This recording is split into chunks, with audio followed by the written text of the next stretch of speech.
జనం నీళ్లు లేక అల్లాడుతుంటే మీరు ఐపీఎల్ మ్యాచ్ల కోసం వేల లీటర్ల నీళ్లు వేస్ట్ చేస్తారా అంటూ మహారాష్ట్ర క్రికెట్ అసోసియేషన్పై ఫుల్గా ఫైర్ అయింది ముంబై హైకోర్టు. కరువు లేని రాష్ట్రాలకు మ్యాచ్లను షిఫ్ట్ చేయాలని ఆర్డర్ వేసింది. అటు సర్కార్కు చీవాట్లు పెట్టింది. నీటి వృధా అరికట్టేందుకు తీసుకుంటున్న చర్యలపై నివేదిక ఇవ్వాలని కోరింది.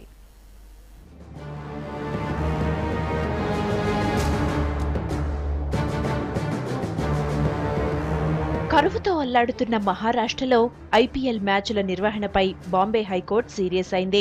ప్రజలు నీరు దొరక్క ఇబ్బందులు పడుతుంటే క్రికెట్ పిచ్లు రెడీ చేయడానికి వేల లీటర్లు వృధా చేస్తారా అని మహారాష్ట్ర క్రికెట్ అసోసియేషన్కు చీవాట్లు పెట్టింది. మీకు ప్రజలు ముఖ్యమా, ఐపీఎల్ మ్యాచ్లు ముఖ్యమా అని ప్రశ్నించింది. వెంటనే మ్యాచ్ వేదికలు నీటి కొరత లేని రాష్ట్రాలకు మార్చాలని ఆదేశించింది. అటు సర్కారుపైన సీరియస్ అయింది కోర్టు. రాష్ట్రంలో నీరు వృధా కాకుండా తీసుకుంటున్న చర్యలపై నివేదిక ఇవ్వాలని ఆదేశించింది. BCCI and MCA, okay, where do we get this water from? And when the state is actually facing worse kind of drought, it is not wise that water should not be provided there and IPL venue should be shifted out of Maharashtra.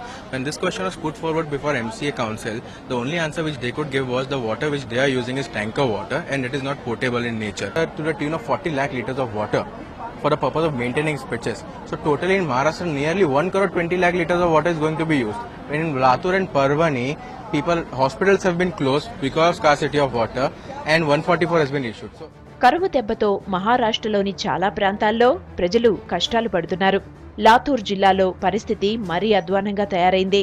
వరుస కరువులతో సమీపంలోనే డోంగర్గావ్, బందర్వాది, మంజీరా రిజర్వాయర్లు ఎండిపోయాయి. ఇక చెరువులు, కుంటలు ఏనాడో బీళ్లుగా మారిపోయాయి. తాగేందుకు గుక్కెడు నీళ్లు దొరక్క జనం ఇబ్బందులు పడుతున్నారు. దీంతో నీటి కోసం ప్రజలు కొట్టుకునే పరిస్థితి వచ్చింది. దాదాపు నెల రోజులుగా ఇదే పరిస్థితి. దీంతో లాతూర్ జిల్లాలోని 21 వాటర్ ట్యాంకుల దగ్గర ఈ నెల 30 వరకు 144 సెక్షన్ విధించారు.